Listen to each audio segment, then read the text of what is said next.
the NCAA presents the 2007 Honors Celebration. Ladies and gentlemen, good evening. I'm Jack Ford, and it is my honor once again to be your host for this very special event. The first award to be presented tonight is one that is not given every year. Rather, it's reserved for special circumstances and incredible people who, when confronted with a life-altering situation, use dogged determination and commitment to overcome an obstacle, and in the process, serve as a role model to others. This year's award winner says that a life-changing injury opened doors for him literally and figuratively. The character of a champion is often revealed in the face of adversity. Never was that more true than for Dave Denniston. An extraordinary athlete, Dave Denniston was a natural in the pool. As a swimmer at Auburn University, Denniston was a three-time NCAA champion. Balancing a busy academic schedule, Denniston was named captain of the Tigers swim team in 2000 and 2001, and was a part of the 2003 U.S. World Championship team. With so much going for him, Denniston's seemingly limitless future suffered a stunning fracture. All I could get out was help, I couldn't even breathe. I was scared. I'm the most scared I've ever been in my life, and it was the first time I actually thought I might be dying. On February 6th, 2005, while sledding with a friend in Wyoming, Denniston lost control of his sled and slammed back first into a tree. With a broken back, Denniston underwent emergency surgery. Following surgery, Denniston was told he may never walk again. Instead of resigning himself to the prognosis, Denniston joined Project Walk, a spinal cord injury recovery program, setting his goals high. On the one-year anniversary of the accident, his goal was to take 100 steps. He took 163. With swimming, you can't explain it, but there was a magic. And that's the same thing. Once I have a goal and I know I'm performing, something else that I can't control clicks. In 2005, Denniston put his communications degree to work and started Mind Over Body, a motivational program dedicated to discovering and applying the positive experiences in everyday life. He now travels the country sharing his story with thousands of people. I'm happier than I've ever been, and it's as a result of giving back to people and focusing on the positive things in my life. Ladies and gentlemen, please welcome from Auburn University the 2007 NCAA Inspiration Award winner, David Denniston.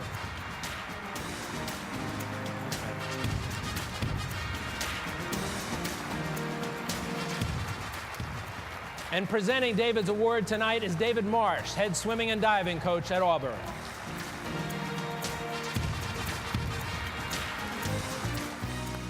Thank you. I grew a mustache last week, and I didn't grow it because I was trying to become a member of the Tom Selleck Society or anything like that. I grew it because a friend of mine and I had made a deal. Her goal was to stop cussing this year. It was her New Year's resolution. And I said, all right, I'll grow a mustache until I hear you swear. And she lasted a long time, and I was starting to get pretty worried come Friday because I really didn't want to get up here with a really bad mustache. And I started thinking, why do I do stupid things like this? And the answer is simply the same reason that I've done a lot of things in my life. Because I wanted to see a friend become successful, and I'll do whatever I can to make that friend successful. This is probably the only time in my life I'm very thankful that she wasn't successful. But it was the same way growing up. I played football in junior high, and at 145 pounds, I was probably the most fierce offensive tackle anyone's ever seen, because my best friend was the quarterback, and I wasn't going to let anybody touch him. I don't think it's a coincidence that 12 years later, that same friend was helping me off a mountain after I'd broken my own back. I know a lot of you guys don't watch swimming because it usually gets broadcast at 2 in the morning on ESPN 11. But the most intense part of swimming are the relays, because you have 3 other guys behind the block that you're swimming for. And every time I was at that NCAA competition, I didn't think about my individual races. I thought about the 3 other guys standing behind that block, and I put every bit of energy that I could into those races for my teammates. And it's no different now in the situation that I'm in. With Project Walk, there are a group of people there that are absolutely phenomenal athletes, and I want nothing more than to see them be successful. I had a friend that said, Dave, you inspire all of us because you want to walk out of here with a bunch of people walking behind you. And he almost had it right. I want to walk out of there behind all my friends walking ahead of me. When I was growing up, my mom's second favorite phrase in the world was no, but you can earn it. I wanted a lot of toys and a lot of things growing up, but the response was always no, but you can earn it. And in that time, I've earned a scholarship, a degree, an NCAA championship, and with all due respect, this award. But I haven't earned it yet. And I graciously accept it, but I want you to know my commitment to every one of you in this room, to my teammates, to my friends at Project Walk. I will do everything I can to make sure the people around me continue to be successful. I appreciate this very much, and thank you for this opportunity.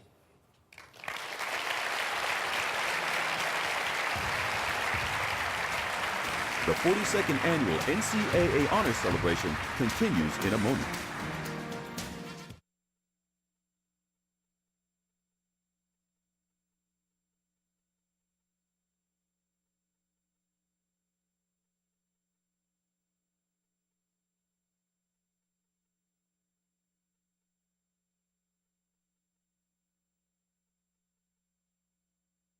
Our next group of honorees has recently completed their eligibility as student athletes, concluding stellar careers both on the playing field and in the classroom.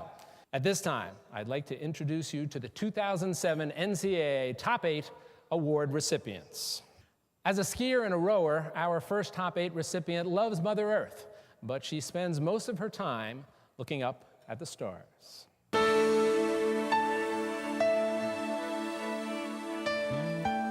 Few student athletes have risen to and then maintained the level of excellence of Dartmouth College's Alison Crocker. A skier since a toddler, when Crocker arrived to Dartmouth College in 2002, she was already a competitive skier and a veteran of the rowing Junior World Championship circuit. She quickly made varsity on both Dartmouth teams. On the slopes, Crocker was a 3-time NCAA All-American and was the second-place finisher among Americans at the 2005 U.S. Nationals. Crocker's work in the classroom is nothing short of remarkable. A double major in physics and mathematics, she counts being named a Rhodes Scholar among her many academic achievements. Graduating Phi Beta Kappa with a 3.98 grade point average in 2006, she is working toward her doctorate degree in astrophysics at Oxford University, where she will focus on galactic evolution and dynamics. As focused as Crocker is on studying the stars, it's her love for nature that has kept her busy as a member of the Dartmouth Club for hiking, backpacking, and trail maintenance. Alison Crocker is a prime example of the student-athlete ideal. Ladies and gentlemen, from Dartmouth College, Alison Crocker. Congratulations. Presenting Alison's award tonight is Cammie Thompson, head women's Nordic skiing coach at Dartmouth.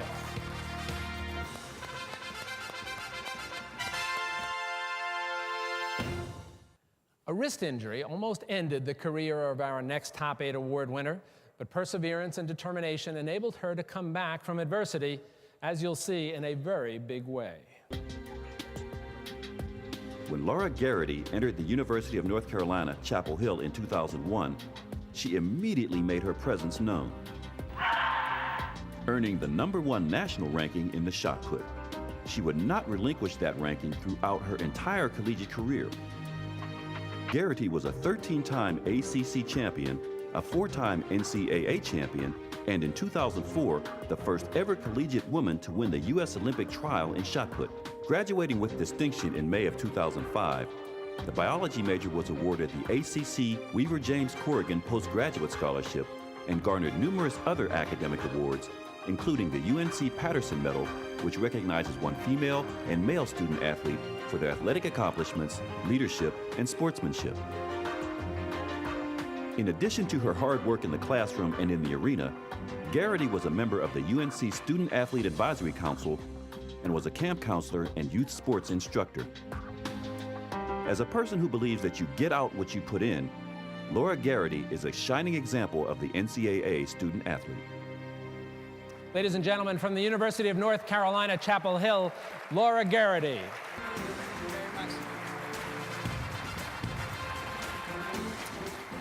Presenting Laura's award is Brian Bluetrick, assistant track and field coach at North Carolina. The ability to be a positive role model has left an indelible image on our next top 8 winner, a mentor and leader of tomorrow. For Adrianne Musu Jackson Buckner, college was a learning experience in more ways than just in the classroom, where she excelled with a 3.8 grade point average. She also found her true athletic calling and the spirit to give back to others. Jackson Buckner began college as a field hockey player, but when some teammates who also ran track encouraged her to try out for the team, she thought she'd try it just for fun. That lark turned into an extraordinary collegiate track career where she became a 2-time indoor track All-American, a 4-time outdoor track All-American, and was named the 2006 Atlantic Region Female Track Athlete of the Year. An English major with a love of Shakespeare, Jackson Buckner became heavily involved in university and community activities as a coordinator for the Oneonta Safe Space program and as a student diversity leader. An active tutor and mentor for other student athletes, Adrianne Musu Jackson Buckner operates by the guiding principle that when one is educated, it is then her duty to share that gift with others. From the State University of New York, College at Oneonta, Adrianne Musu Jackson Buckner.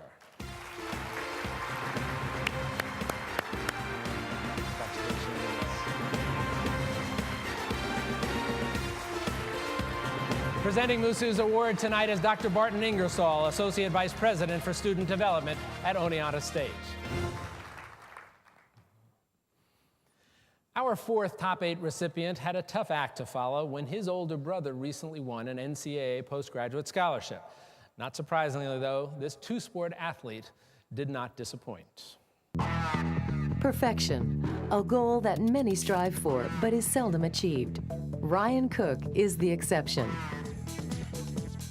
Majoring in computer science, Cook graduated with a perfect 4.0 GPA and was named 5-time ESPN The Magazine Academic All-American First Team and 4-time NCC Academic All-American First Team. Enrolling at St. Cloud State University in 2001 on a partial football scholarship, Cook earned all NCC football honors 3 times. He ranks 2nd on St. Cloud State's all-time touchdown and reception list, tying the school record for receptions his senior year with 73. A 3-time track and field All-American, Cook made 4 appearances in the NCAA Outdoor Track and Field Championships and placed 2nd in the decathlon his senior year. But during his senior year, Cook faced a major obstacle that would test his ability to focus in the classroom and on the field.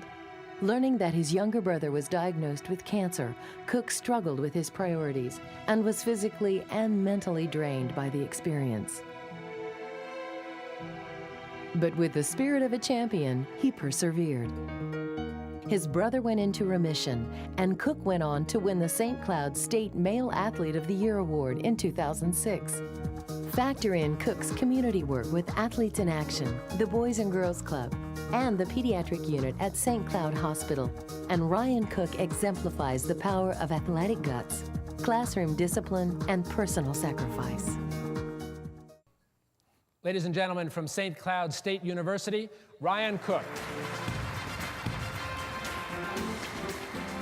Presenting Ryan's award tonight is Roy Saigo, president of St. Cloud State. Coaches and teammates will tell you that our next top 8 award winner focuses on what needs to be done today in order to achieve success tomorrow. For Beth Mallory, sports, family, and a strong work ethic were constants while growing up in Ashland, Ohio. But when she became interested in the discus and hammer throw, and there wasn't anyone around to coach her, her dad stepped in, with no experience whatsoever. It was her dad's willingness to read up on coaching field events and Mallory's natural abilities that earned her a scholarship to the University of Alabama, Tuscaloosa. At Alabama, she competed in the discus, shot put, and hammer throw. In Mallory's freshman year alone, she improved her personal best throw by 25 feet to 177 feet. By her junior year, Mallory had achieved the sport's highest level, competing for the NCAA championship. There, she unleashed a new personal record, 194 feet 10 inches, to win the NCAA Discus Championship. She finished her career at Alabama as a 4-time All-American in the discus and a 2-time All-American in the hammer throw.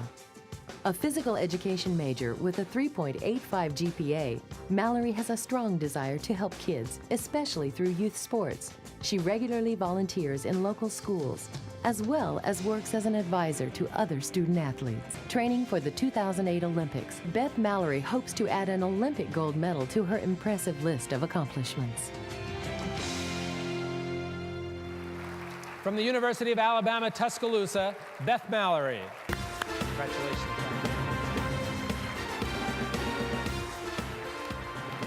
Presenting Beth's award tonight is Marie Robbins, Senior Woman Administrator at Alabama. After the break, we'll be back with more Top 8 award recipients.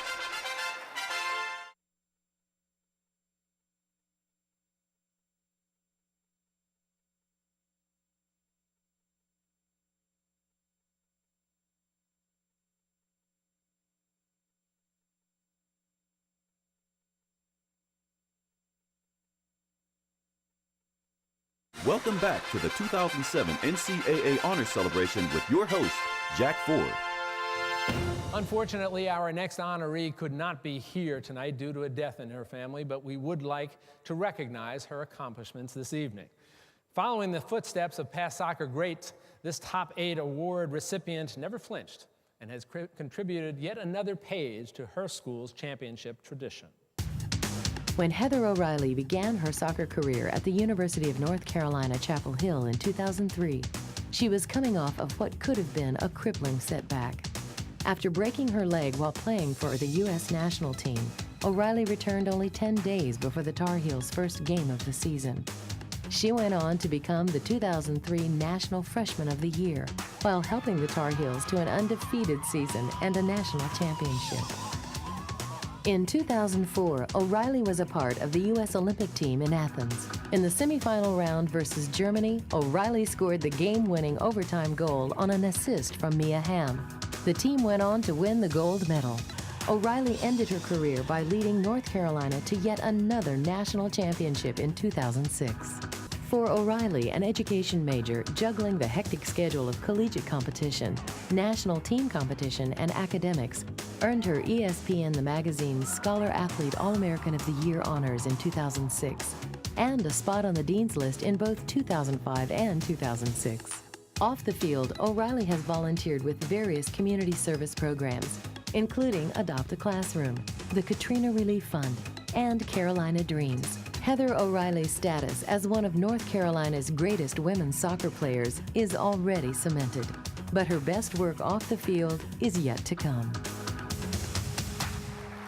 In addition to our congratulations, we also, of course, send our condolences to Heather and to her family. Our next Top 8 winner has had a busy summer and fall. After being named her sport's National Player of the Year, she helped the United States win a world championship in softball and earn a top seed for the 2008 Summer Olympics. From as early as she can remember, Catherine "Cat" Osterman has wanted to pitch. Her passion, work ethic, and talent were evident even as a youth when she asked for pitching lessons on her 11th birthday.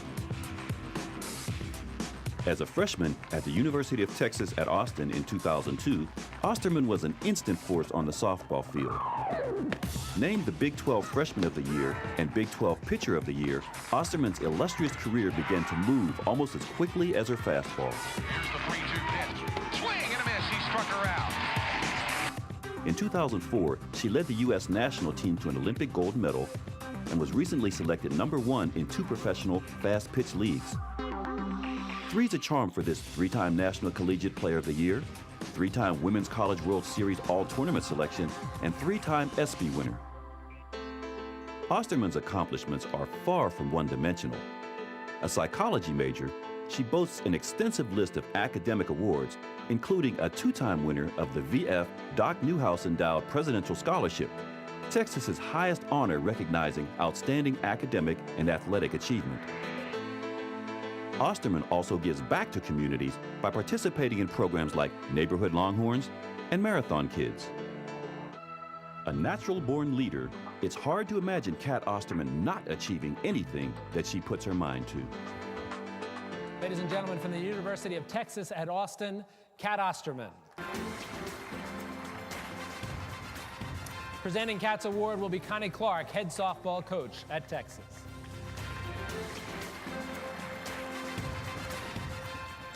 Our final top 8 honoree is one of only 2 female gymnasts ever to compete at the Olympic Games as a collegiate athlete, representing her native Canada and her NCAA institution well.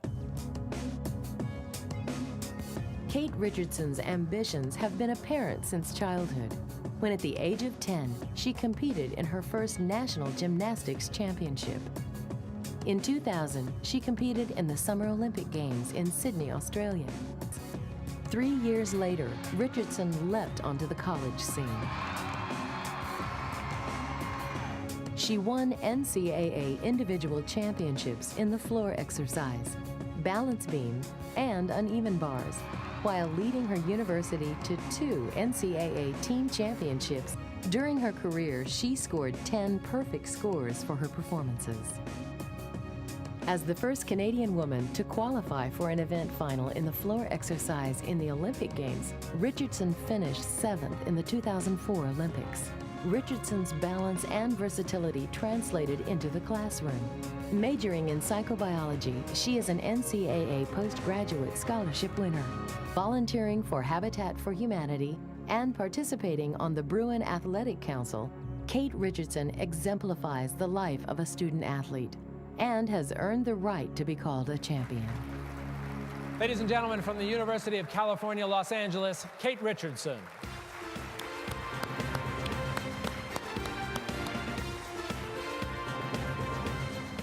Presenting Kate's award tonight is Patrina Long, Associate Athletics Director at UCLA.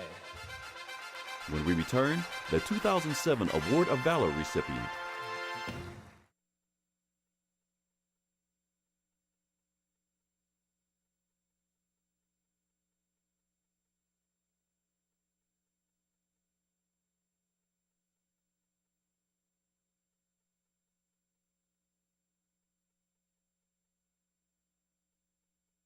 Ladies and gentlemen, our next award is the Award of Valor, which is presented to a current or former NCAA student athlete in recognition of courageous action or bravery in situations involving personal danger or disaster.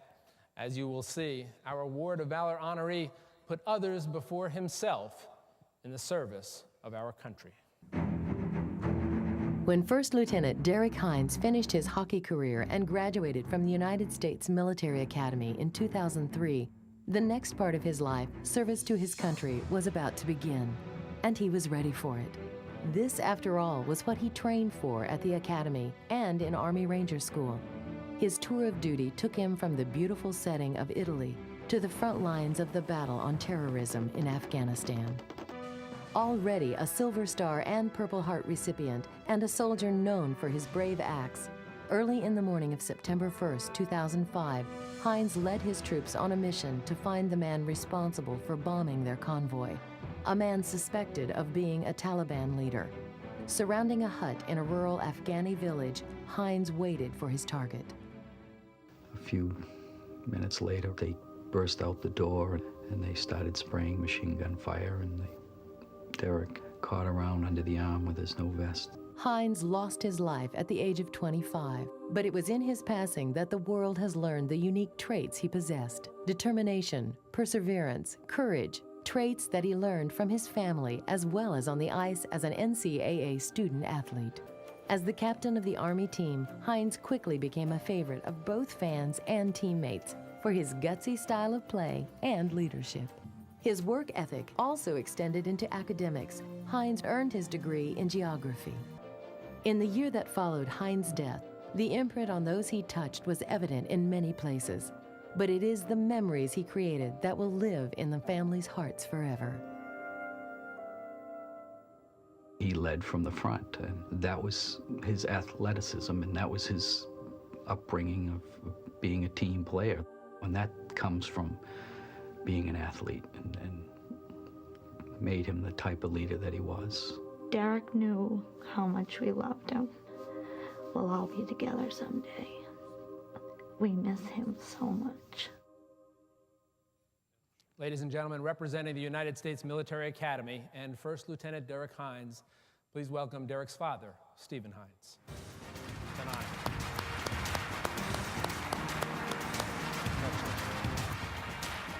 Presenting the Award of Valor tonight is Kevin Anderson, Director of Athletics at Army.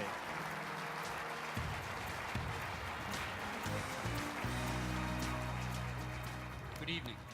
Of course, I wish I were not up here tonight accepting this award on behalf of my son. This is not how the Derek Hines story was supposed to end, nor was it meant to end so soon. Unfortunately, we can't turn back the clock.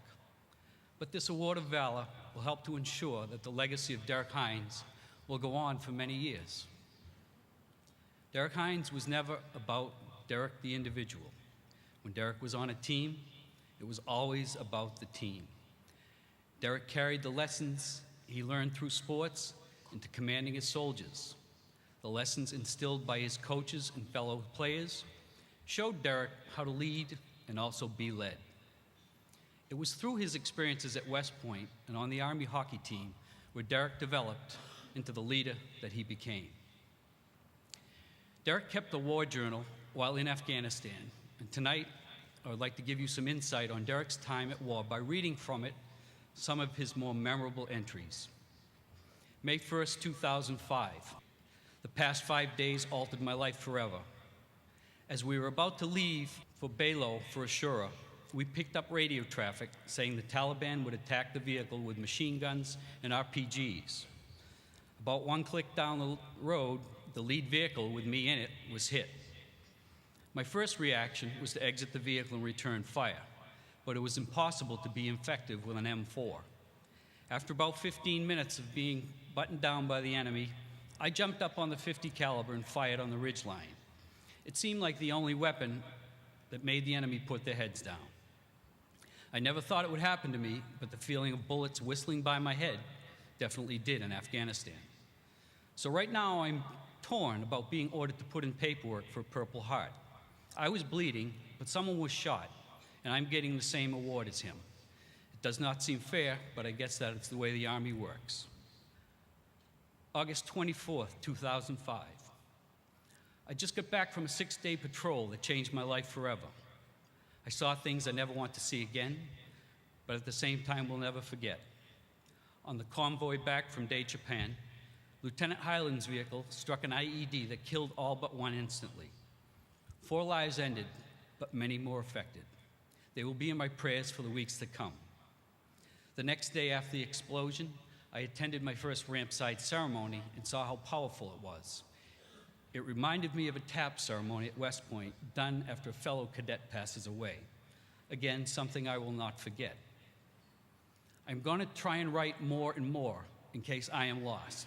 This book can tell the people the work I have done. Lieutenant Derek Hines fought gallantly to protect and preserve our freedom and way of life. Derek not only made the ultimate sacrifice for the United States and the people of Afghanistan, but he made it for his teammates, the soldiers to his left and to his right, who depended on him every day. Derek led the way and protected them, all while bringing the fight to the enemy. In closing, I again will quote from Derek's War Journal, April 25th. On the issue of courage, I do not know if this quality exists in me, but I hope when the time comes I will respond. My mind and body want this to happen soon, just to get it under my belt. There is no doubt that Derek Hines had courage. He is a true American hero. Words cannot express our loss and grief, though your acknowledgement of Derek's sacrifice continues to lift our spirits and will allow the legacy of Derek Hines to live on forever. We are truly honored by a recognition of Derek's sacrifice. We sincerely thank you.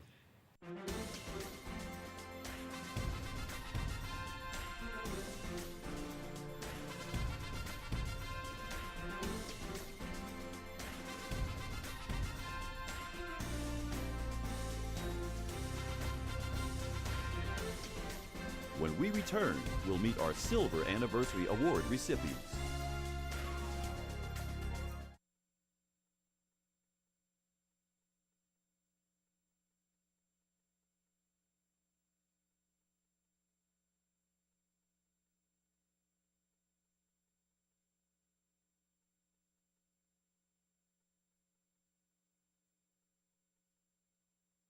Welcome back to the 2007 NCAA Honors Celebration. Our next group of honorees graduated in 1982, the same year that Chariots of Fire won the Oscar for the Best Picture, and Betty Davis' Eyes was the #1 single. Seems to many of us like only yesterday, doesn't it? Our first Silver Anniversary Award recipient was a 3-time Ivy League Basketball Player of the Year and an All-American shot putter. And as an executive vice president of the nation's 4th largest health insurer, she has cemented her status as one of Chicago's most influential women.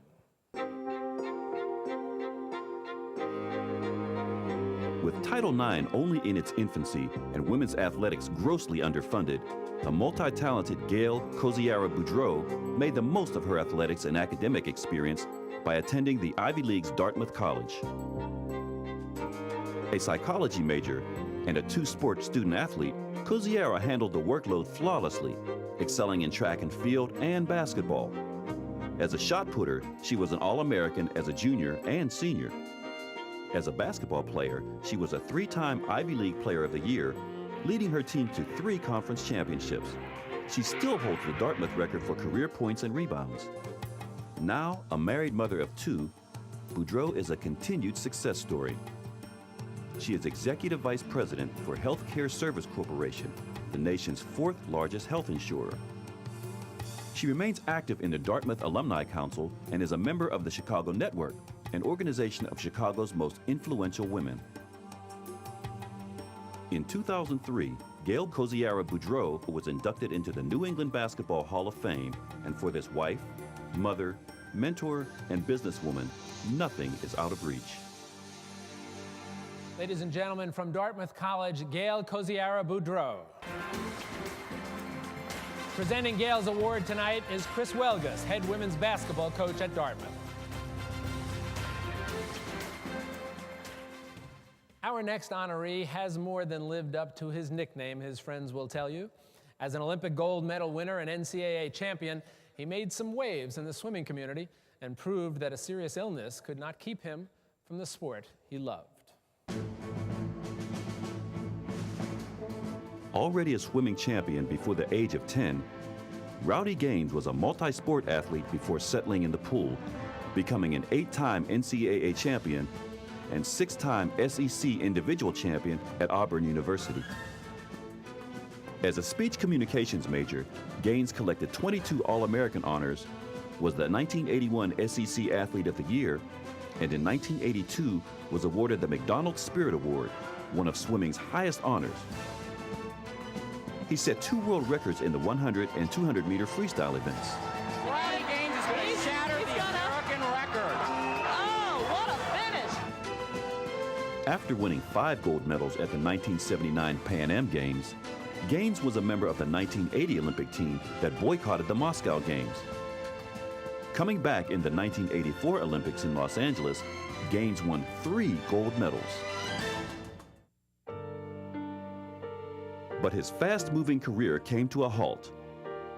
In August of 1991, Gaines faced a monumental hurdle. Diagnosed with Guillain-Barré syndrome, a disorder that attacks the peripheral nervous system, Gaines was temporarily paralyzed.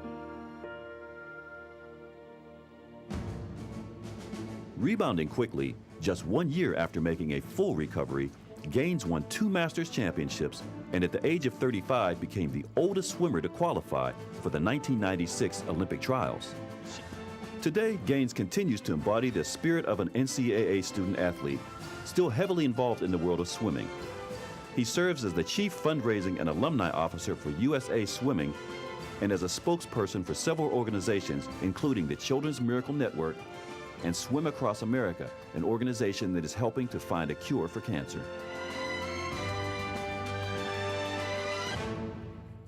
Ladies and gentlemen, please welcome from Auburn University, Rowdy Gaines.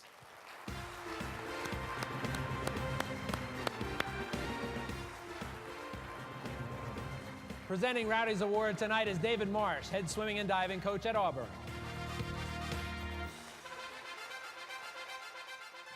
As a standout Ivy League receiver and an all-pro tight end for the Minnesota Vikings, our next honoree tore it up on the football field.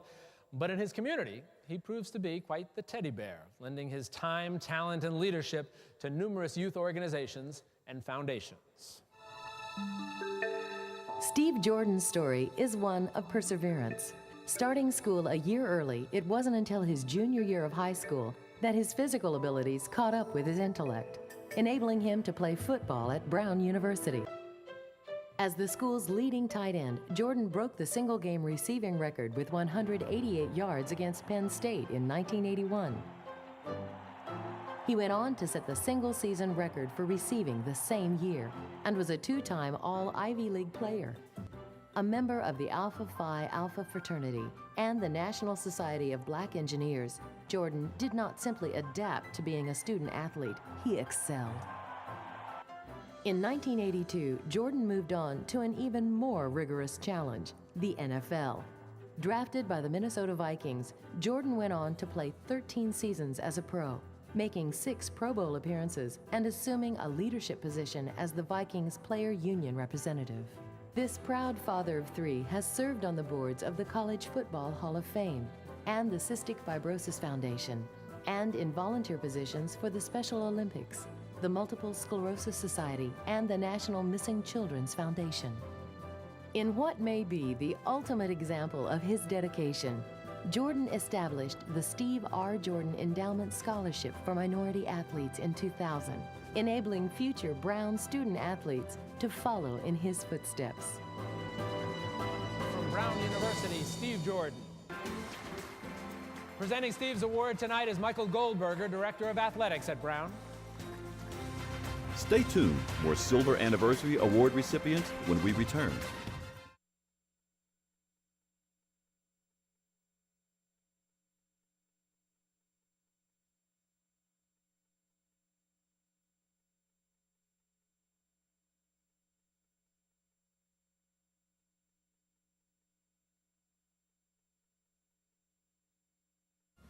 As a standout track student athlete at Yale, our next honoree was successful in the hurdles. After losing her mother at a young age, she has not let life's hurdles stop her from achieving her dream. It's hard to imagine making a life-altering decision as a child, but that's precisely what Patricia Melton was faced with at the young age of 12. After losing her mother, Melton felt that she had to take control of her life. Securing a scholarship and enrolling herself into an East Coast boarding school, it wasn't until her arrival at Yale in 1977 as a lacrosse student athlete that Melton discovered her true talent for running, and as a student majoring in Afro-American studies, her desire was to improve education. Melton raced into Yale University's record books, setting records that still stand in both the indoor 400-meter dash and the outdoor 400-meter hurdles. As a Yale-educated school developer and education consultant, Melton is now living out her dream of helping others. Instrumental in the startup of 9 schools in several states, Melton regularly travels the country, working with communities to design and start small, innovative schools. I look at myself and I say that without education, I wouldn't be the person I am today. This award, it's a validation and affirmation that how important education is, how important athletics are as a tool to really develop people. And it gives me that much more passion to make that much more of a difference with the communities that I work with. Ladies and gentlemen, please welcome from Yale University, Patricia Melton. Presenting Patricia's award tonight is Mark Young, previously her coach and currently the director of cross country and track and field at Yale. A Broderick Award winner as a gymnast, this silver anniversary recipient began her career in public relations early with her participation in Florida's student chapter of the Public Relations Society of America. When Ann Wood Smith entered Clarion State in 1979, success came quickly for the gymnast. After competing in the World University Games that year, she followed her coach to the University of Florida. Her senior year in 1982 was a transcendent year in which she split time between AIAW and NCAA competition. A 12-time All-American, Woods is still ranked third on the Gators' all-time list with 20 all-around individual victories. A public relations major, Woods' intense focus on academics earned her an NCAA postgraduate scholarship in 1982. Woods soon turned her focus to the international stage, helping to promote the first ever Goodwill Games.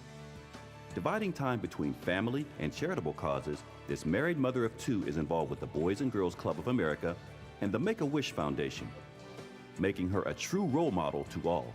Ladies and gentlemen, from the University of Florida, Ann Wood Smith.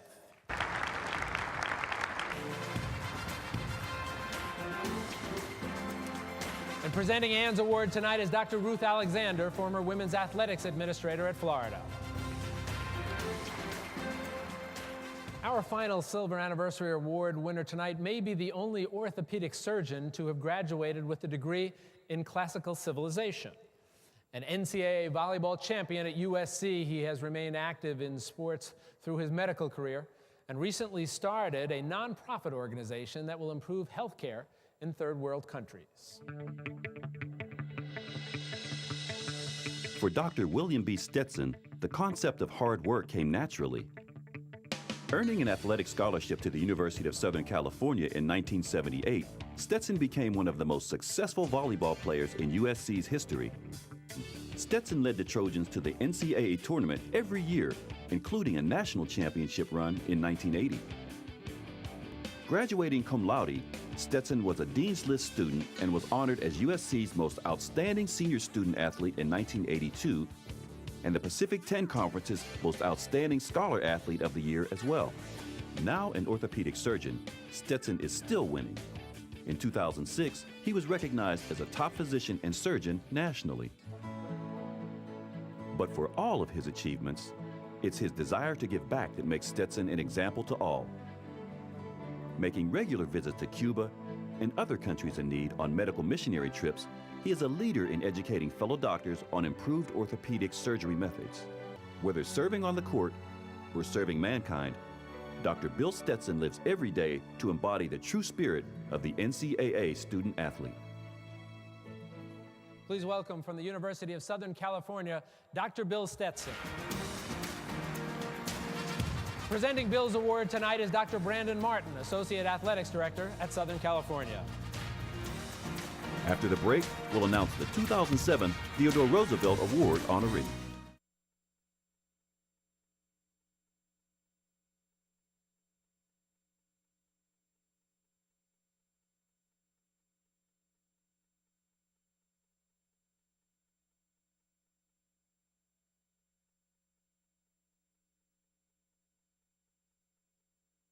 Welcome back to the 2007 NCAA Honors Celebration. This year's Teddy Award winner played basketball in college before leading one of the world's most recognizable franchises. During a 16-year stint as commissioner of the National Football League, he supervised league expansion, negotiated labor agreements, and the largest ever television contract. Our Teddy Award recipient has put to work the lessons learned as an NCAA student athlete while leading the world's most powerful entertainment franchise. Paul Tagliabue, well known as Commissioner of the NFL, a master strategist, he is the architect of pro football's rise to its status as America's most popular sport. As a 3-year starter for Georgetown University's basketball team, Tagliabue was a rebounding machine, ranked 9th on the school's all-time average rebound list. As president of his senior class, Tagliabue became a Rhodes Scholar finalist and started to take a more serious interest in life beyond basketball. In 1989, Tagliabue became commissioner of the NFL. His leadership enabled the NFL to address key priorities. Among them, expansion from 28 to 32 teams, negotiating successful long-term labor agreements, and securing the largest television contracts in entertainment history. Becoming the NFL's most powerful man didn't stop Tagliabue from giving back, serving on the board of governors for the United Way and even chairing it in 1998 and 1999. Tagliabue's generous efforts have reached out to many communities and organizations. For his gracious acts, leadership, and academic excellence, Paul Tagliabue personifies the NCAA student athlete and serves as a model for success. Please welcome the 2007 NCAA Theodore Roosevelt Award winner from Georgetown University, Paul Tagliabue. Congratulations.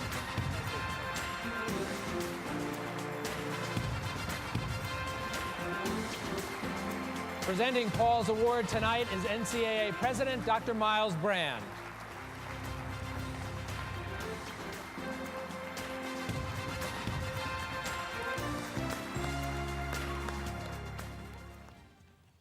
This has really been a wonderful evening of memories, of inspiration, of good conversation about the past, the present, and the future of intercollegiate athletics, and especially of student-athlete leaders. My 4 years at Georgetown began a process of personal transformation and gave me a foundation of very special values that have enriched my life ever since. When I arrived at Georgetown, I was very excited, really excited about both my academic and my basketball prospects. By my junior year, my love for basketball was losing out to my love for the library and academic competition. And some wonderful faculty, some wonderful mentors at Georgetown. By my senior year, my most memorable basketball game was in Madison Square Garden, but it was memorable for a different reason than you might expect. I missed the game because I was at a Rhodes Scholar final competition. I think the Washington Star wrote a headline saying that because I wasn't there, Georgetown won. I didn't win the Rhodes, they did win the game, but I did end up with a full academic scholarship in a special program at New York University Law School dedicated to public service.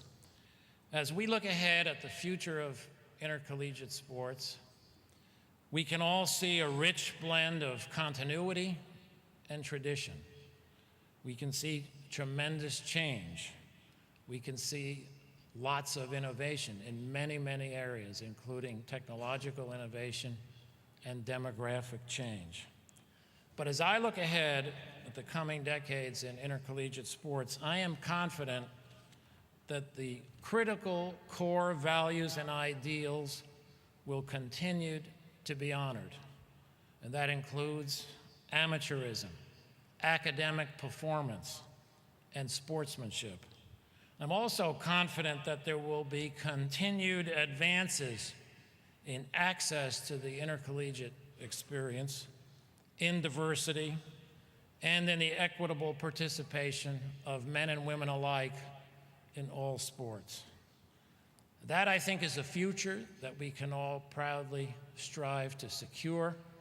As a member of Georgetown's Board of Trustees, I can assure you that I will be working hard to try to secure that future.